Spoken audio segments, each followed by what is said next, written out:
Introduction 2. Congratulations on making it to the final round of introductions. We are now almost ready for the big leagues.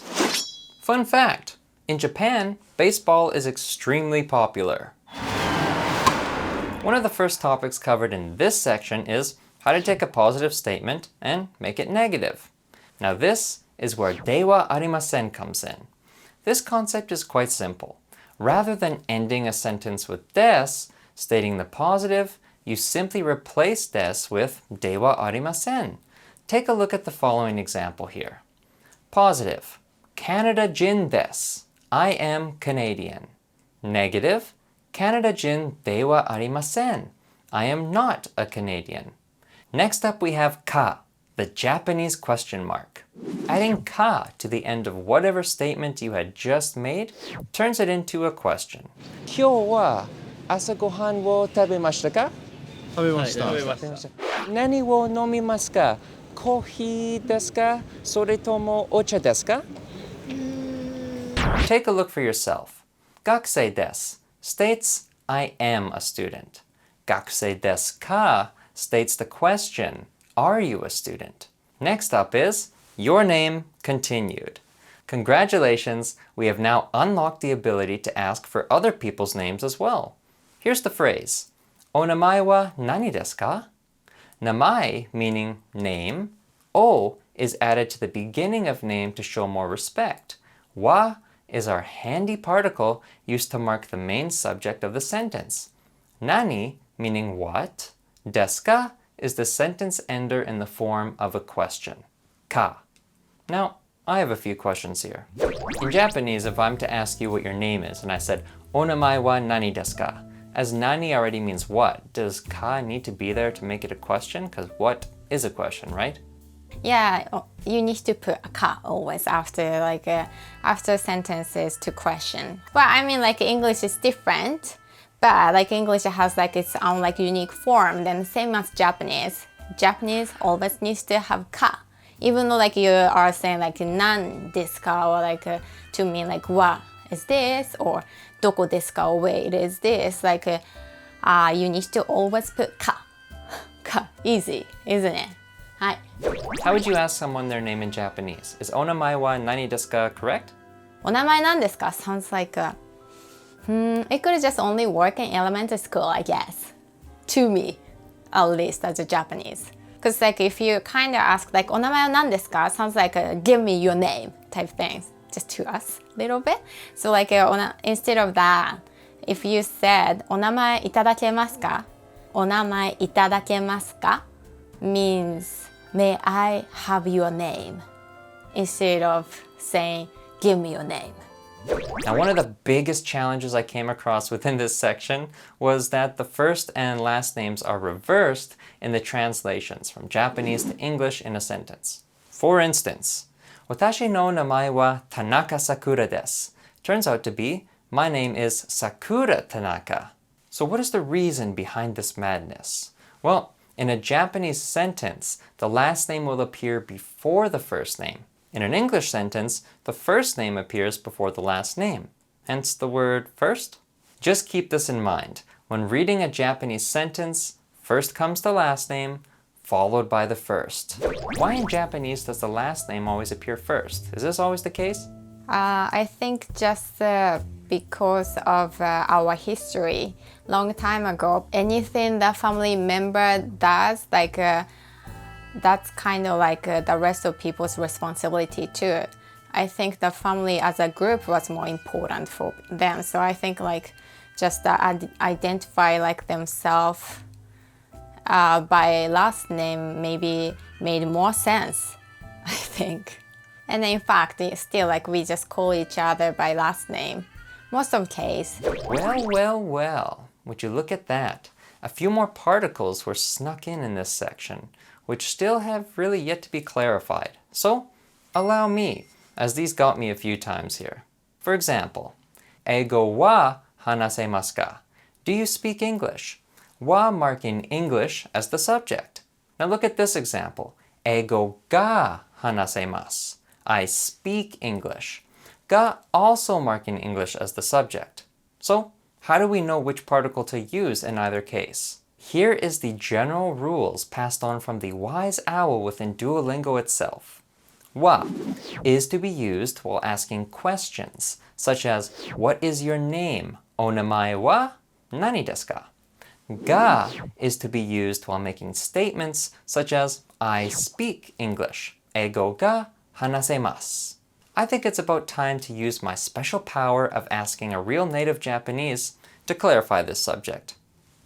Yeah, so the difference between ga and wa, ga is more like based on your own thought, and then wa is more like a statement. So for example, a baby is eating an apple, akachan is baby. So the baby がリンゴを食べています。So baby is eating an apple. You could use actually both wa or ga. But if you use the wa, that could sound more like just a statement. So you don't know if the baby actually made a decision to eat an apple, or maybe the baby was forced to eat an apple. You don't know, just only you know the fact. But if you use the ga, it sounds more like, oh, the baby wanted to eat an apple. So something like that. Does it make sense? Mo, no, and to. Let's discuss these now. The particle no clarifies a possession, something one has. For example, if no was placed after someone's name in a sentence, the following word now will be marked as belonging to that person. As in the classic example, Watashi no namae wa Kyle desu. As no is placed right after watashi, I, and followed with namae, this marks namae as belonging to me. That one's easy. The next sneaky particle thrown in the mix here was mo. Mo is basically the same as saying also, such as, Hai, watashi mo gakusei desu. Yes, I also am a student. Finally, we arrive at the to particle. Now think of to as basically the same as saying and in English. In this module, you'll commonly see the following type of example. CHISA-san wa Nihongo to eigo ga hanasemasu. CHISA speaks Japanese and English. Next up is Boku versus Watashi. Wait a minute. Watashi is used to state I for pretty much anyone. However, Boku is used to state I only for men, males. So all you men out there, go ahead and use Boku or Watashi. Umeboshi to onigiri. 好き 好き 僕はあんまり Let's now discuss the sentence enders from this section. So, by this point we're all familiar with des by now, I'm sure. But what about imasu, the new sentence ender from this section? Take a look at this example. Boku wa eigo ga hanasemasu. I speak English, stating an action. When des was used, it was more so to state a fact, such as Kyle desu. I am Kyle. Let's confirm this by using my trusty power-up yet again. Can you explain the difference between imasu versus des as a sentence ender? Yeah, masu is always used after a verb. So if the sentence ends with a verb, then masu comes after. Like ikimasu to mean I go to somewhere. And then des comes after any sentences that doesn't end with a verb. For example, CHISA desu, right? Like I'm CHISA, and then des just comes after my name. And also, for example, oh, the movie. If you wanted to say a movie was fun, 映画が面白かったです。かったです。So 面白い is to be fun, which is an adjective in Japanese, and then this comes after that. And hey, would you look at this? We have made it to the best part of this video. Phrases. First I wanted to cover hai and i. Both mean yes. What's the difference? Let's ask Chisa. What's the difference between hai and i when you're saying yes in Japanese? Okay, so like hai and e, there's a difference. Hai and e mean yes. But then like when you say hai sounds a little bit better because it's just polite to me. And e sounds a little arrogant, a little bit To me at least. And then like when I was actually working in Japan, my supervisor kind of casually told me that using like to respond to a customer doesn't quite sound accurate. So you want to use a hi instead. There you go. Next we have nani, meaning what. As nani was used quite frequently throughout the segment, let's review a few variations of it. Onemae wa nani desu ka? What is your name? Onemae, meaning name, particle wa marking name as the subject, then what? Translation, what is your name? The next phrase using nani that seemed to come out of nowhere was nanijin desu ka? Meaning, how many people are there? Now at this point my fluency sense was tingling on this one. So let me get some clarification quickly. In Japanese, how do you say how many people are there? Is nanijin desu ka correct?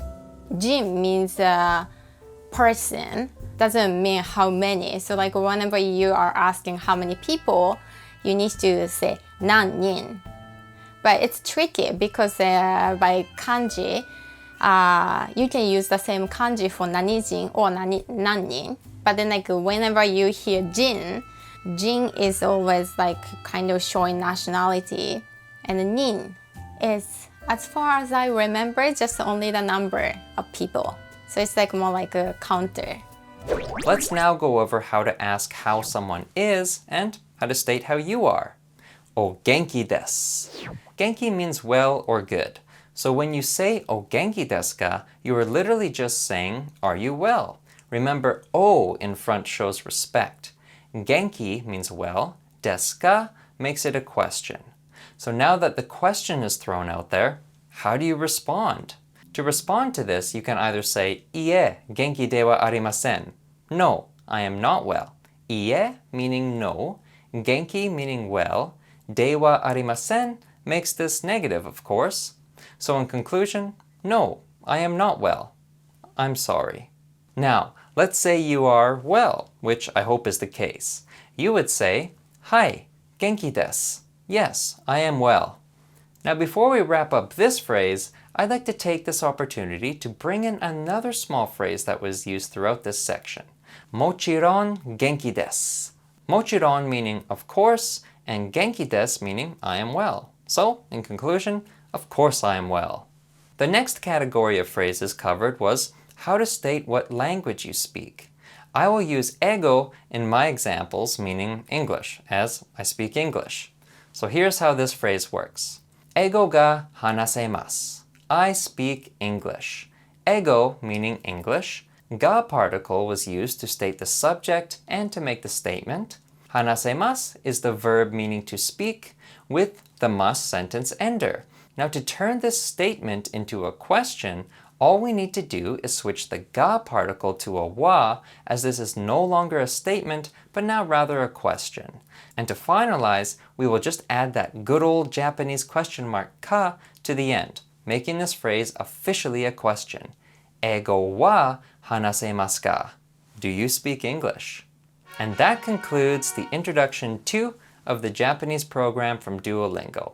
And hey, if you haven't downloaded the app already to start your journey, what are you waiting for? It's free, fun, and so far quite effective. Of course, you'll also want to make sure that you follow this series to get the advantage you need to really get the most out of this journey.